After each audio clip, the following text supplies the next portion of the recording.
Este domingo, 23 de julio, se celebran elecciones generales aquí en España, las cuales fueron convocadas por Pedro Sánchez el día 29 de mayo, es decir, al día siguiente de las elecciones autonómicas y municipales que tuvieron lugar el 28 de mayo y en las cuales la izquierda política española perdió gran parte de su poder.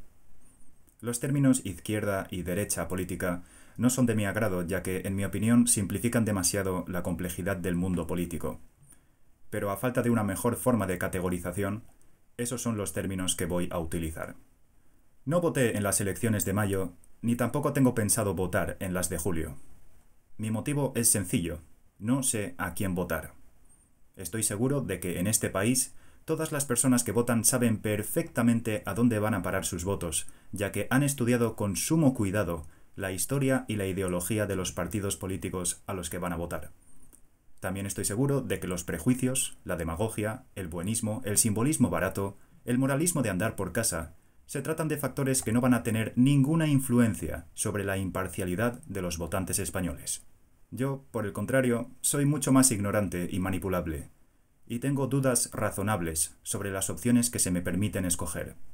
He escuchado a personas decir que el voto debería de ser una obligación, no un derecho, e incluso que deberían de ser sancionados o penados con la cárcel todos aquellos que se abstengan del proceso de votación. Si eres una de esas personas, me gustaría hacerte la siguiente pregunta. ¿Qué prefieres? ¿Prefieres que me abstenga de votar? ¿O prefieres que vote a un partido político, con el riesgo de que ese partido pueda ser de una ideología completamente opuesta a la del partido al que votarías tú?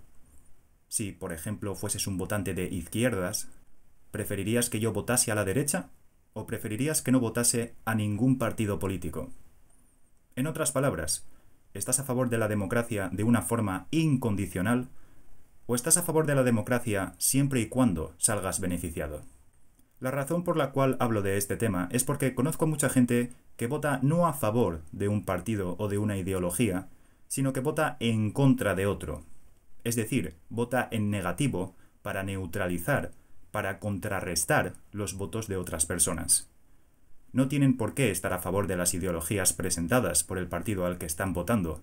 Si votan, es para favorecer la derrota de otros partidos. Creo que esta forma de escoger a nuestros líderes es una perversión absoluta del proceso democrático. Creo que nos obliga a escoger al mal menor en vez de elegir a aquellos candidatos que mejor nos representen. Y creo que una cantidad muy grande de personas está votando de esta manera. De todas formas, yo no debería de tener motivos para no votar, ya que siempre me he considerado una persona de izquierdas.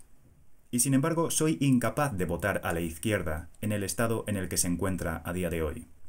Llevo prestando atención al mundo de la política desde hace 10 años, y he de decir que me siento avergonzado por el rumbo que ha tomado la izquierda política occidental a lo largo de todo este tiempo. La igualdad social, la igualdad entre hombres y mujeres, la promoción de la diversidad racial y sexual, la promoción de la ciencia y del ecologismo, la libertad de religión y de libre pensamiento, la capacidad para cambiar cuando el cambio es necesario. Son los distintivos que me convirtieron en un izquierdista y que en la actualidad han degenerado hasta niveles paródicos, debido a la presencia cada vez más agresiva de la filosofía posmoderna en la sociedad, que se manifiesta a través del relativismo moral, del tribalismo y del nihilismo.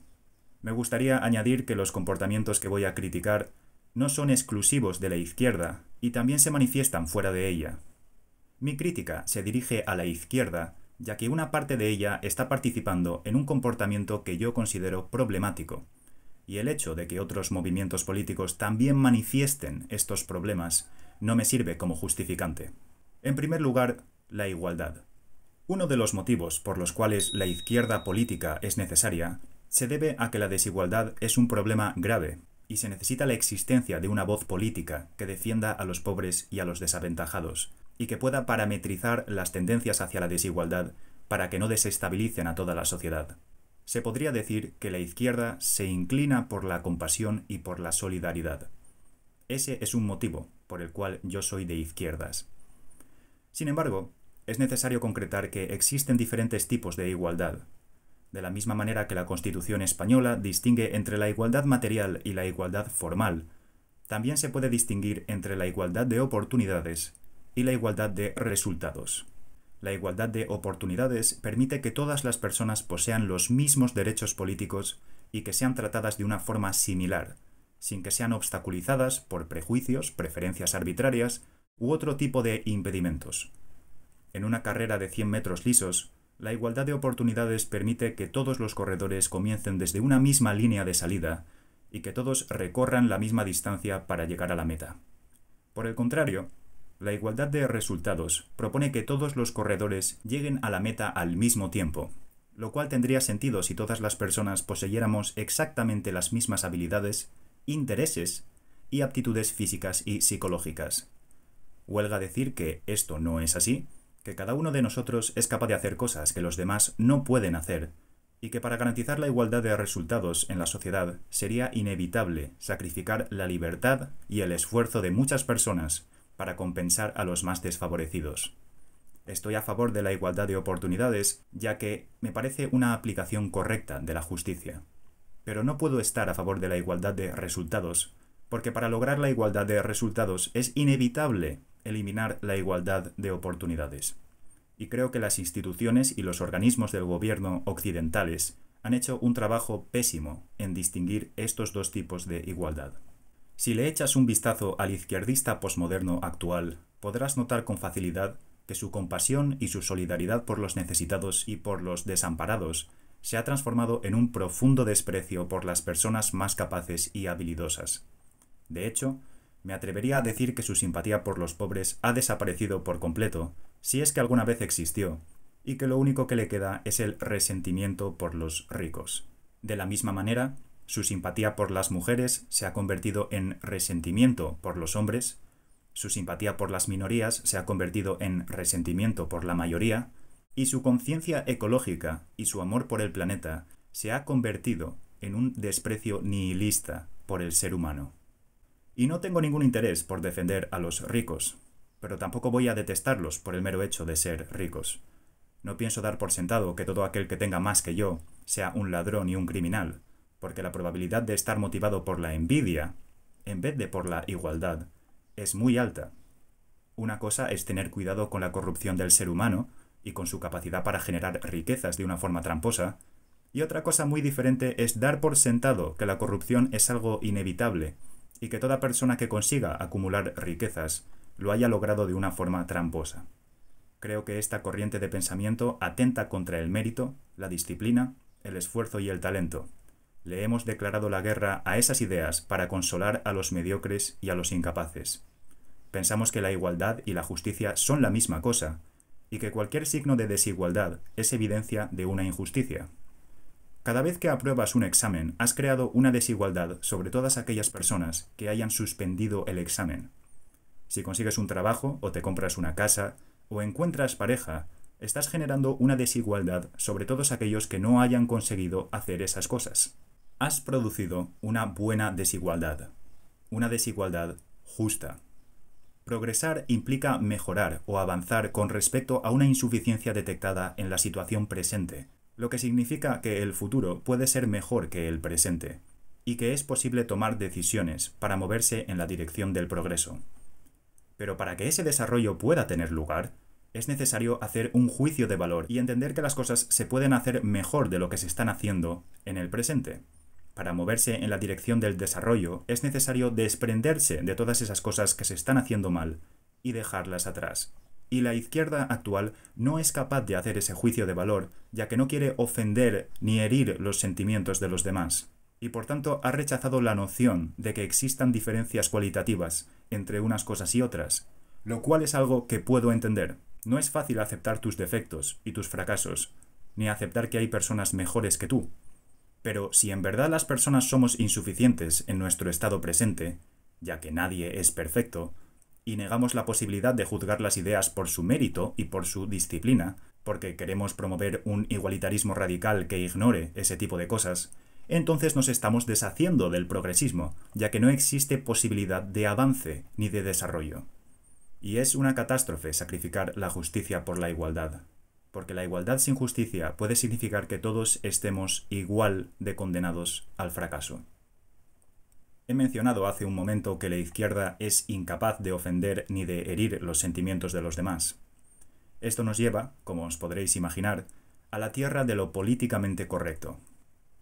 La pretensión original de la corrección política era evitar el lenguaje y el comportamiento que pudiera ser percibido como excluyente, marginador u ofensivo en lo que se refiere a grupos considerados desfavorecidos o discriminados, como la comunidad LGTB o minorías étnicas. Esa premisa es comprensible. Entiendo que los modales y los eufemismos sean deseables a la hora de tratar con minorías. No obstante, con el paso de las décadas, la corrección política ha logrado extenderse a todas las áreas de la vida de todas las personas, no solo para restringir ciertas palabras y comportamientos considerados ofensivos, sino también para imponer palabras y comportamientos. La cuestión es, ¿quién decide qué es ofensivo? ¿La persona que se dé por ofendida? De ser así, la gente se ofendería voluntariamente para poder censurar e imponer sus ideas de manera arbitraria. ¿Qué es lo que parece estar ocurriendo en el mundo moderno? Las personas tenemos el derecho a sentirnos ofendidas. Tenemos derecho al honor y a la dignidad. Pero lo que desde luego no tenemos es el derecho a no ser ofendidas, porque la ofensa puede ser subjetiva. Lo que no es tolerable para algunas personas sí que lo es para otras. ¿Cuál es la solución? ¿Aplicar un denominador común e imponer la sensibilidad de unos pocos al resto de la sociedad? ¿O no será mejor aceptar que si no ves algo ofensivo de vez en cuando, no estás viviendo en una sociedad libre? No me puedo explicar cómo la izquierda actual, tan conocida por defender e impulsar la diversidad cultural, la diversidad sexual, la diversidad racial, se ve incapaz de promover la diversidad de ideas y de opiniones. Son incapaces de hacer eso ya que, en el momento presente, la corrección política es el arma preferida de la izquierda para transformar el lenguaje, alterar la realidad y ganar terreno ideológico. Están plagando el lenguaje con eufemismos y palabras inventadas para crear un mundo ideal, apartado de la realidad. Seguro que has escuchado en múltiples ocasiones la frase de que cada persona tiene su verdad, o que cada persona tiene su realidad, lo cual es como decir que cada persona tiene sus propias leyes de la física. Puedes tener tu perspectiva o tu opinión sobre la realidad, pero eso no significa que la realidad se pueda configurar para ajustarse a la voluntad de cada individuo. Estoy seguro de que Pedro Sánchez tiene su verdad, y lo que él piensa que es verdad suele ser una mentira que afecta a los demás. Las personas pensamos en lenguaje, de tal forma que la calidad de nuestros pensamientos solo puede ser tan buena como lo sea la calidad de nuestro lenguaje. Aquellas personas o grupos que controlen lo que puedes decir, están controlando, a su vez, lo que puedes pensar. Y eso es censura, disfrazada como modales. Esta gente se ve a sí misma como una élite revolucionaria que está rompiendo tabús y destruyendo conformismos. En verdad, lo que están haciendo es sustituir unos tabús por otros e imponer nuevos conformismos. No son una élite revolucionaria, son el sistema, pretendiendo ser antisistema. Uno de los frutos de la cultura políticamente correcta es la cultura de la cancelación, la cual consiste en retirar el apoyo moral, social, digital o financiero de una persona o entidad cuando su comportamiento se considere inaceptable. Posee a grandes rasgos la misma trayectoria que la corrección política. Nació con la finalidad de denunciar a personas importantes y poderosas, en particular a gente dentro de Hollywood, se extendió al mundo cotidiano y a la gente corriente, y a día de hoy se ha convertido en algo emocional y subjetivo. Queremos cancelar cosas como el odio o el egoísmo, como si fuese posible extirpar rasgos de la naturaleza humana a través de la humillación social. Creo que todo el mundo tiene derecho a tener un mal día, y si se te reprime el derecho a expresar ciertas emociones, a riesgo de ser cancelado, el resentimiento consecuente va a ser insoportable. Además, la idea de que una persona corriente posee la misma influencia y poder que una estrella de Hollywood o un magnate del petróleo es una idea ridícula, y creo que ya es hora de que empecemos a tratarnos de nuevo como a personas ordinarias. El Código Penal es más que suficiente para denunciarnos los unos a los otros. Cancelar a tu vecino es una mera exhibición de narcisismo. No me parece posible hablar sobre la igualdad y sobre la noción tan contaminada que tenemos de ella sin hablar también sobre el colectivismo y los movimientos identitarios. Los seres humanos somos, en teoría, animales gregarios. Vivimos en comunidad. Nos asociamos entre nosotros según nuestros intereses y nuestras obligaciones, y de vez en cuando tomamos decisiones en grupo. Tendemos a agruparnos en base a nuestras semejanzas, nuestra edad, nacionalidad, raza, sexo, clase social, creencias, lo cual tiene sentido. Cuantos más rasgos compartas con una persona, más probabilidades tienes de identificarte con ella. Si formas parte de un colectivo de personas que no representa a la mayoría de la sociedad, sino que, por lo contrario, constituye una minoría, está en tu interés defender y promocionar a los miembros de tu grupo para que la integración de tu colectivo en la sociedad sea la adecuada. De esta forma se promueve la diversidad, lo cual es deseable. El pensamiento colectivista sitúa la soberanía política sobre los grupos, no sobre los individuos. Esto se hace con el propósito de fomentar la colaboración y la búsqueda de valores comunes, y para evitar que la voluntad de los individuos, la cual puede ser egoísta y desconsiderada, obstaculice las metas del colectivo. Para poder vivir en sociedad de una manera civilizada, es necesario que los miembros de esa sociedad sacrifiquen una parte de su individualidad para facilitar el bien común, ya que una persona civilizada no va por la calle haciendo lo que le dé la gana. Esto no significa que el individualismo se trate de un defecto que perjudique la vida en sociedad, ni que el sacrificio del individuo sea por sí mismo una virtud. Es necesario recordar que la sociedad es un término abstracto que no existe en un plano físico. Lo que sí existe son las personas que conforman esa sociedad, las cuales deben de ser tomadas en consideración. El problema surge con la llegada del tribalismo, el cual busca la supremacía de un grupo frente al resto de la sociedad. El pensamiento tribal puede entenderse como una degeneración del colectivismo que atenta contra la diversidad, se desentiende de las decisiones individuales y juzga a las personas según el grupo al que pertenezcan. La ideología tribal parte de la premisa de que la naturaleza del ser humano se inclina de manera inevitable hacia la tiranía y la dominación, que el poder es la única moneda de cambio existente a la hora de interactuar entre nosotros, y el motivo por el cual nos juntamos en grupos es para facilitar la adquisición de poder sobre otros grupos.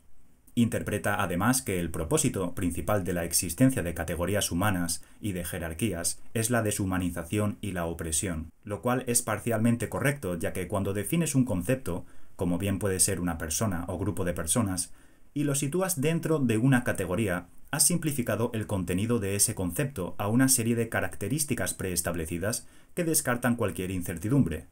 Oh, esa persona es negra. Seguro que se comporta como se suelen comportar las personas negras. Sí, existe correlación entre el individuo y el concepto, pero las ideas y las personas no son la misma cosa. Una persona homosexual no tiene por qué pensar como una persona homosexual. Y el hecho de que se encuentre en una categoría socialmente preestablecida no es prueba de que el propósito de la categorización sea la subyugación de esa persona al poder de un colectivo superior. De la misma manera, la afirmación colectivista tribal de que la historia del ser humano ha tratado sobre dominación también es, parcialmente, correcta. Hemos participado como especie en la esclavitud y el genocidio, pero no sería justo decir que eso es lo único que hemos hecho. El poder no ha sido la única fuerza propulsora de la civilización, sino que también lo ha sido la cooperación y la colaboración. El pensamiento tribal reduce la experiencia humana a la lucha por el poder, ya que es el poder lo que busca. No cree en el diálogo, ni en la libre expresión. Cree que esas son herramientas manipuladas por la clase dominante privilegiada para controlar y oprimir a sus enemigos. Y si consideras imposible enfrentarte a tus enemigos intelectualmente mediante el libre intercambio de ideas, entonces tendrás que hacerlo mediante el uso de otras tácticas más evasivas y despreciables y violentas. Y poco te va a importar si el individuo al que atacas es inocente o culpable, porque no le estás atacando a él, sino que estás atacando a su grupo, a su gente, a la idea que representa. A los miembros de una tribu no les importa lo que se dice o lo que se hace, sino quién lo dice y quién lo hace. Si formas parte de mi tribu, es decir, si te pareces a mí, no hay nada que puedas hacer o decir que esté mal. Si no formas parte de mi tribu, todo lo que digas y hagas será considerado problemático. Ahora mismo yo creo estar hablando delante de una cámara, en mi cuarto, intentando exponer mis argumentos de una manera ordenada y respetuosa. Pero para algunas personas lo que soy es un hombre blanco, un hombre blanco heterosexual, aparentemente, un hombre blanco heterosexual español. Es decir, soy el portavoz de una serie de grupos privilegiados que ha llegado a donde se encuentra a través de la dominación de otros grupos, y que está haciendo uso de un lenguaje complejo para manipular a los espectadores e imponer mi ideología de una forma casi subconsciente. Y es cierto que yo soy un hombre blanco, pero me gustaría pensar que soy algo más que una serie de categorías. Esta completa falta de consideración por la autonomía y la buena voluntad de los individuos ha tomado el control de una gran parte de la filosofía izquierdista y, por tanto, se está viendo manifestada en grupos identitarios como la comunidad LGTB o el movimiento feminista. En mi opinión, el feminismo posmoderno es un ejemplo perfecto de cómo un propósito noble y necesario puede ser instrumentalizado y envenenado con fines ideológicos. Se puede apreciar con claridad cómo muchos de sus miembros tienen una visión distorsionada de la igualdad y de la justicia, cómo la corrección política impide la transparencia de la ideología, ya que ni siquiera existe una definición consensuada de lo que es el feminismo o el patriarcado, así que puede significar lo que les convenga a sus miembros, y cómo el pensamiento tribal les impide dialogar de manera razonable con todo aquel que se encuentre fuera del movimiento. Decir que estás en contra de la violencia de género es como decir que estás en contra de la violencia. Sí, por supuesto, la erradicación de la violencia se trata de algo deseable por cualquier persona civilizada. El problema es que a lo largo de la historia del ser humano no ha existido en ningún momento ni lugar una sociedad con un 0% de violencia. Por tanto, una sociedad libre de violencia, y libre de violencia de género, se trata de una sociedad utópica, de un capricho de la imaginación. ¿Significa esto que deberíamos de seguir esforzándonos y progresando como sociedad para eliminar la violencia de género en la medida de lo posible? Sí, por supuesto. Significa también que deberíamos de seguir confiriendo al Estado y a las clases políticas todo el poder y la influencia que ellos estimen necesaria para erradicar la violencia de género. No, en absoluto. La violencia es multifactorial. El método científico consiste en estudiar todos los factores que puedan impactar en el delito y luego desechar los que no sean influyentes. El factor machismo en la España moderna es residual, sobre todo entre la población autóctona, pero es el único factor que está siendo estudiado y mediatizado en nuestra cultura. ¿Por qué? Porque un análisis pobre e incompleto de un problema social beneficia a la clase política. Los políticos no son tus amigos. Son un grupo de personas con intereses propios. Quieren tu voto y tu dinero, y no van a permitir que desaparezcan los problemas de la sociedad, ya que han creado un negocio muy lucrativo con esos problemas. Te van a convencer de que ser una mujer es una experiencia miserable, que hay un grupo de hombres sin nombre y sin rostro que están conspirando y atentando contra ti, y que te quieren ver muerta por el simple hecho de ser mujer. Te van a convencer de que ser un hombre es como ser una mujer defectuosa, y de que ser una mujer es como ser una niña discapacitada. Van a difundir el terror sexual y se van a inventar nuevas formas de asustarte. Y te lo vas a creer, porque en verdad piensas que se están preocupando por ti, y en realidad se están preocupando por su negocio. Te están vendiendo una fórmula con la que simplificar a los seres humanos, y con la que criminalizar y deshumanizar a ciudadanos corrientes, mientras que ellos se lucran y se expanden a tu costa. Se expanden con puestos, cargos, direcciones generales, secretarías de Estado, ministerios, organizaciones, fundaciones. No se expanden para poder solucionar los problemas con una mayor eficacia, sino para propagar y perpetuar los problemas, y para mantener sus gigantescos presupuestos. Y al final, las personas que van a resultar más perjudicadas por esta situación son las verdaderas víctimas de violencia de género, las cuales son cada vez más difíciles de localizar, debido a la acumulación de denuncias. A día de hoy, hasta un piropo puede ser considerado violencia de género, y un piropo no debería de usarse para inflar datos y estadísticas. Repito, estas tácticas no son exclusivas del feminismo ni del progresismo, pero insisto en que el mal comportamiento de otras ideologías y partidos no debería de interferir con la integridad del movimiento izquierdista. La mejor forma de combatir a tus oponentes es no comportarte como ellos y no imitar la conducta que consideres incorrecta cuando es manifestada por tus rivales. ¿Cómo podríamos arreglar la izquierda posmoderna actual? Para empezar, es necesario ser consciente de que la extrema izquierda existe. No se trata de un bulo creado por la extrema derecha para silenciar a sus oponentes. La izquierda radical existe y su actitud sectaria y mojigata lesiona la imagen de la izquierda moderada. Hay que entender cuanto antes que la izquierda no posee el monopolio de la verdad, porque nadie lo tiene, que no se encuentra por defecto en una posición de superioridad moral frente al resto de ideologías, que debe de mantener abierto un canal de comunicación con sus oponentes políticos, y que la discrepancia con sus oponentes políticos no es necesariamente un signo de antagonismo irremediable. La izquierda y la derecha se necesitan una a la otra. Esto implica promover el diálogo y la reciprocidad con el bando contrario, aunque no compartas ni respetes sus puntos de vista. Implica también aceptar el hecho de que tu posición política no convalida tus pensamientos de manera automática, ya que existe sabiduría más allá de tu percepción ideológica. Implica fomentar una constante revisión y actualización de tus propias ideas antes de atacar las ideas de los demás. E implica aceptar el hecho de que las personas cometemos errores y que no deberíamos de humillar a aquellos que decidan subsanarlos. Es necesario recordar que la política no une, la política no fraterniza, sino que polariza, divide, fragmenta a la sociedad, convierte a tus vecinos en tus enemigos y resquebraja la fibra social y comunitaria. Es necesario recordar que los seres humanos podemos ser mucho más que una serie de etiquetas, que en ocasiones las palabras no hacen honor a la realidad, y sobre todo es necesario recordar que existe vida más allá de la política.